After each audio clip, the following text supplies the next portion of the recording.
Opa, opa, alô, alô, testando, testando. Ó, tô testando meu microfone aqui, parece que tá funcionando, eu tô vendo aqui no editor, porque gravei um vídeo aqui ontem, cara, e, pô, foi sem áudio. Aí eu nem percebi que tava sem áudio, soltei aqui o pessoal lá nos comentários, pô, falou tudo, disse tudo nesse vídeo. E o vídeo não tinha áudio, depois eu checo aí, foi uns dois vídeos pra trás. E seguinte, o vídeo de hoje eu vou comentar e dar a minha opinião sociológica detalhada com toda a minha experiência de vestibulares para medicina sobre o que está acontecendo com a concorrência, como que está sendo a dinâmica das provas, o que você tem que ter para conseguir passar nos vestibulares. Está acontecendo uma coisa bizarra. A minha leitura é que o jogo mudou completamente desde 2020, 2021, quando foi a primeira vez que eu passei em medicina na USP. Se você não me conhece, eu faço todas as provas, eu passei em medicina na USP já duas vezes, talvez passe pela terceira vez agora com a FUVEST, que eu tirei 84 de 90. E eu percebi uma mudança muito significativa, quero compartilhar com vocês aqui essa reflexão. Hoje não tem muito a ver especificamente com a parte pedagógica do estudo, mas é uma reflexão muito interessante para você entender onde você está e tomar melhores decisões, decisões mais inteligentes. E eu vou te falar aqui, esse vídeo teve uma inspiração num conteúdo de um vídeo que eu acabei de ver aqui do meu grande amigo Matemática com Edson. Cara, eu adoro o canal desse cara. Para quem não conhece ele é um estudante do ITA, já passou no ITA há mais ou menos uns 2, 3 anos. E ele tem vídeos com análises muito perspicazes. Antes o conteúdo dele era mais para a parte de matemática, mas agora, cara, eu acompanho todos os vídeos dele, principalmente porque ele tem umas análises, cara, muito boas sobre o contexto da engenharia, o contexto do estudante atual. E ele soltou um vídeo no dia que eu estou gravando aqui, no dia 17 de janeiro, muito interessante sobre concursos, sobre vestibular, sobre como que ele enxerga o mercado de engenharia. Óbvio, né, ele faz engenharia no ITA, ele tem até um curso de química que serve para vestibular. Se você quiser dar uma olhada lá no canal dele e no curso, que é muito maneiro. Tem alguns alunos aqui da minha mentoria que utilizam o conteúdo dele de química. E seguinte, ele trouxe uma visão nesse vídeo que a conclusão que ele teve, uma das conclusões que ele chegou, foi que hoje tem uma tendência muito grande da competição ficar muito alta, tanto por vagas de medicina, como ele citou no vídeo lá, do vestibular da FUVEST, que está cada vez mais competitivo, quanto também de concursos públicos em geral, ou seja, de oportunidades que dependem do estudo, de você passar numa prova para conseguir uma faculdade muito boa, ou então conseguir um emprego que tenha condições boas para você viver. E ele falou ali que um dos motivos pelos quais isso está acontecendo é pela decadência do mercado privado. E eu concordo 100%, especialmente quando eu estava na engenharia. Para quem não sabe, eu fiz engenharia logo que eu saí do terceiro ano do ensino médio, apesar de passar em medicina na USP.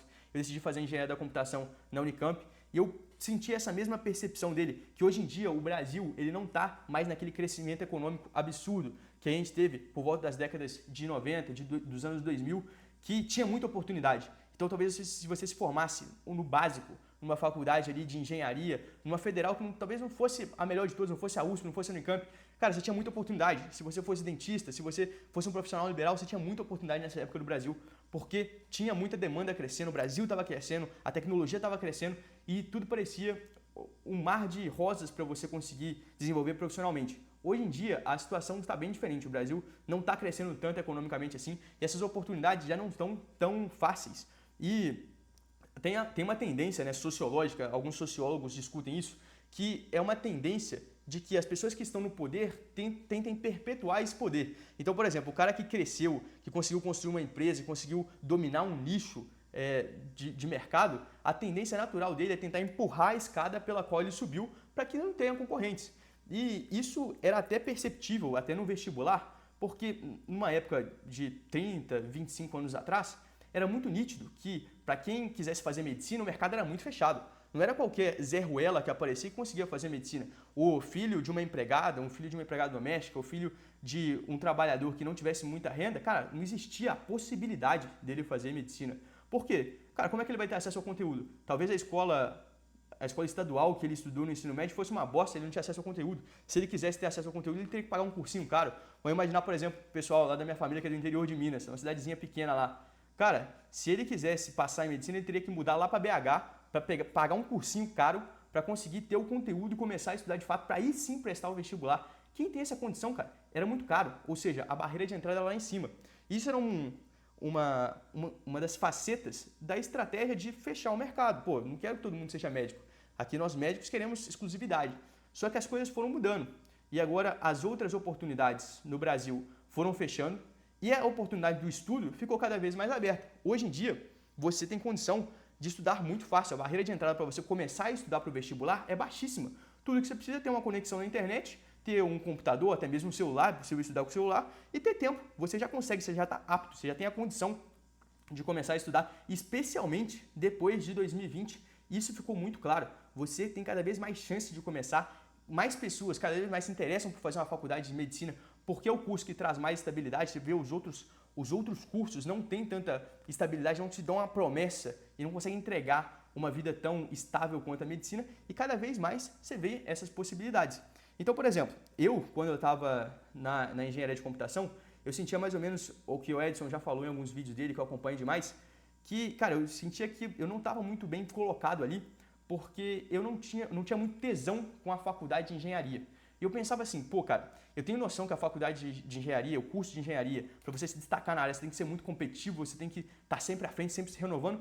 E, cara, eu não tenho tesão nenhum nesse negócio aqui. Porra, eu não olho aqui pro código que eu tô fazendo e falo, caraca, eu quero fazer isso toda a minha vida. Pô, eu sou viciado aqui em fazer código, em entregar sistema. Cara, eu falava, pô, que saco que eu tô fazendo isso aqui, não vejo a hora de aparecer uma oportunidade para eu pular fora.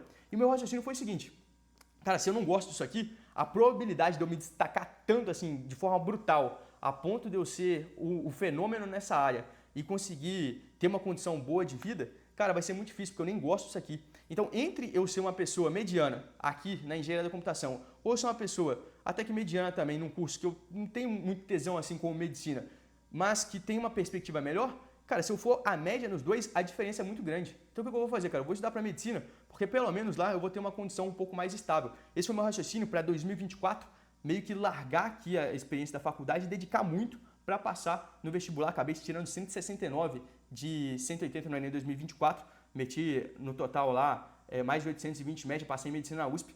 Só que nesse meio tempo eu fui feliz em descobrir alguma coisa pela qual eu tinha tesão. E, pô, pra ser sincero com você, cara, eu até gosto de fazer as provas. O pessoal às vezes pensa, pô, cara, fazer prova é chato pra caramba, uma pressão danada. Cara, eu gosto de ir lá na FUVEST, fazer a prova, ter um bom desempenho, gosto de, pô, me expor a fazer a prova. Eu até tô me sentindo um pouco de estranho aqui, porque eu passei novembro e dezembro inteiro fazendo prova agora em janeiro. Não tô fazendo nenhuma prova, não tem a prova da UENG aqui pra eu fazer, porque eu tô em São Paulo, não consigo fazer a prova, mas eu acho do caramba, cara. E, pô, consegui proporcionar a aprovação aqui de alunos, o Pedro que tirou 811, pô, a Isabela aqui, que também meteu 811, vai ser aprovada, vai brigar por aprovação em qualquer faculdade federal do país e tal. Cara, isso aqui é fera pra caramba, velho. Eu gosto pra caramba disso, e os alunos, pô, se amarram pra caramba. E, cara, eu consegui conquistar isso aí e me ajuda bastante. Eu gosto de realmente trabalhar com isso, é um negócio que me faz nem ver o tempo passar. Mas voltando aqui ao contexto da aprovação em medicina, o que eu quero passar para vocês é o seguinte, que a concorrência ficou realmente mais alta, mas por um motivo muito simples, porque a barreira de entrada diminuiu. E isso aconteceu tanto para a medicina quanto para os outros concursos. As pessoas perceberam que só o papiro liberta. Hoje em dia, se você não tem aquela condição tão especial, se você não veio do berço de ouro, se você veio do berço de ouro, cara, pô, talvez você não tenha nem entendido o que eu estou querendo dizer aqui nesse vídeo, a mensagem por trás das palavras. Mas, cara, se você não veio do berço de ouro, hoje em dia, pô, só o papiro vai te libertar, só você papirar para quem não tá ligado na gíria militar, é estudar. Só você, pô, estudar para sua prova de vestibular, para o seu concurso, para você conseguir ter uma condição, é uma das maiores avenidas de crescimento hoje em dia do Brasil. Então, cara, todo mundo tá percebendo isso. Pô, fui tentar abrir uma lojinha aqui, deu errado. Pô, fui tentar fazer uma engenharia, deu errado. Fui tentar fazer um outro curso, deu errado. Cara, eu quero fazer medicina. Medicina é um curso que traz essa estabilidade. Eu tive esse raciocínio quando eu fui prestar o Enem pela segunda vez. E, cara, a barreira tá tão baixa que o cara que entra no YouTube, pega um vídeo, esses vídeos meus que eu faço, pô, tem como ser maratonar todos os vídeos que eu fiz em 2024. Entende quais foram as estratégias que eu utilizei. Talvez você entra aqui na mentoria, tem o meu planejamento mais individualizado para você, que nem o Luiz aqui que está estudando para o vestibular tradicional específico da UEL. Ele tem aqui, as metas deles estão até atrasadas, eu vou dar um esporro nele daqui a pouco. Ele tem aqui as metas dele detalhadas sobre como está o desempenho dele em cada um dos assuntos. Ele consegue tornar a preparação dele profissional a um custo muito mais baixo do que tinha lá atrás, há uns 5, 6, 7 anos, onde você tinha que pagar um cursinho presencial caro de 2, 3, 4 mil por mês, investir 5, 6 mil na sua preparação. Hoje em dia, você investir, cara, 10% disso, você tem condição de ser o estudante mais profissional do Brasil, com uma análise de dados aqui brutal. E isso tudo graças à internet. A internet democratizou muito esse acesso. Então, não tem tanta aquela barreira de entrada que o pessoal tenta empurrar para você não se tornar médico, para você não ser um concursado. E essa é uma das principais avenidas de crescimento. Se você não veio do berço de ouro, se você já não está com peixe na mão, se você já não está com boi debaixo da sombra. E está todo mundo percebendo isso, por isso que a concorrência, tanto para a medicina quanto para os concursos, como disse o Matemática com Edson, cujo vídeo vai estar aqui na descrição, falou. E como que você pode lidar em relação a isso? É aí que vem a parte mais importante do vídeo, para você que me acompanhou até agora, sempre deixa a parte mais genial pro final, para abandonar o pessoal que, pô, fica clicando só no TikTok ali, não tem a paciência de escutar o vídeo até o final. Seguinte, como que você vai lidar com essa concorrência, cara? E eu vou trazer aqui uma visão meio nua e crua da realidade, eu não tô aqui para ficar, pô, falando para você que a vida é um morango, porque de fato não é. Cara, eu estou enxergando que tanto nos concursos, como especialmente no vestibular de medicina com o qual eu tenho mais experiência, ou é o tudo ou é o nada. O que eu quero dizer com isso, cara? Não vai sobrar nada pro Betinha. E quando eu digo isso, eu não tô só, pô, usando aquela frase engraçada, pô, não vai sobrar nada pro Betinha. Eu tô querendo dizer, cara, que é o seguinte, se você for um Betinha, ou seja, se você não tiver o viés de profissionalizar a sua preparação, de dedicar 100% a isso, de ser o cara mais profissional de todos, irmão, você não vai nem passar perto de passar. Você não vai nem chegar perto. Você não vai, cara, ter chance nenhuma com essa concorrência. Porque o vestibular está se tornando muito concorrido. Se você não for estudante mais profissional, você vai acabar perdendo a sua vaga porque foi mais inteligente que você, quem soube ter uma estratégia de revisão, quem soube se estudar mais especializado na banca que vai fazer. E esse cara, via de regra, ele vai acertar 3, 4, 5 questões a mais que você e vai deixar fora. Isso é um caso, cara, que eu lembro até de um amigo meu um pouco mais velho, que ele já é formado em Direito e ele está prestando um concurso público. E eu vou dar o exemplo dele aqui, mas para que você entenda, não fique apegado com exatamente os números, não são os mesmos números da medicina, mas dá para você ter uma ideia da ideia que eu vou passar para você.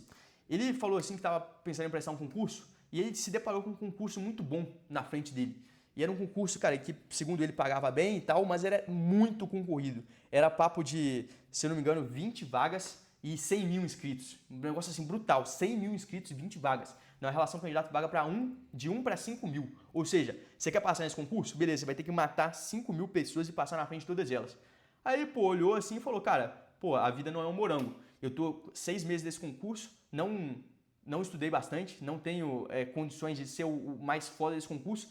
Mesmo se eu começar agora, eu não consigo ser o mais profissional porque eu trabalho 6, 8 horas por dia, não lembro quando ele trabalhava. Mas, cara, eu não consigo ser uma dessas 20 vagas, eu não consigo ser um top 20 mais profissional. Então a estratégia mais inteligente para mim vai ser não estudar para esse concurso, começar a estudar já para outro num prazo maior de 1 ano e aí sim me profissionalizar. Então o que eu quero dizer para você com isso, cara? Olha o raciocínio do cara. Talvez, se você não tem a condição de profissionalizar seu estudo, de pegar para investir mesmo, de falar, cara, eu vou ser o mais profissional nesse negócio aqui para passar em medicina, porque, cara, eu quero fazer isso desse ano, o último ano da minha preparação. Cara, se você não tiver esse viés, talvez seja melhor você arrumar outra coisa da sua vida. E eu falo isso com muita sinceridade, porque tem muitas pessoas que, às vezes, pegam um raciocínio um pouco demagogo, de que a vida é um morango, de que as coisas vão acontecer sempre, no final sempre vai ter tudo um final feliz. E, cara, na verdade não é assim. Talvez, dependendo do seu contexto, valha mais a pena você traçar uma outra rota para atingir seu objetivo depois. Tem muita gente que é curioso, cara, que, pô, tá na preparação para medicina, mas o cara nem quer fazer medicina, pô. O cara foi convencido lá que medicina é o curso que mais paga, e na verdade é, mas o cara não tá nem interessado na carreira médica, não tá nem interessado em de fato ser um bom profissional, o cara tá aqui só de curioso. Ah, beleza, medicina, vou estudar aqui. Aí o cara, pô, fica estudando de bobeira. Ah, eu vou pegar um materialzinho aqui, estudar de graça ali, não sei o quê. Não tem o viés de se preparar com profissionalismo. E, cara, vai chegar e vai ficar tomando pau todo ano. Então, o raciocínio é esse. A realidade é dura. Se você não tá com viés de de profissionalizar sua preparação, investindo mesmo, pô, em material bom, em talvez uma mentoria boa, como a nossa aqui, para você ter um planejamento detalhado, com direcionamento, quem foi aprovado, como o Luiz tem aqui. Cara, se você não tá com esse viés de, pô, se tornar o mais pica, irmão, vou te falar, você vai, pô, tomar um ferro aí e talvez seja mais interessante para você caçar outro rumo, porque a preparação para você ser aprovado exige isso hoje em dia.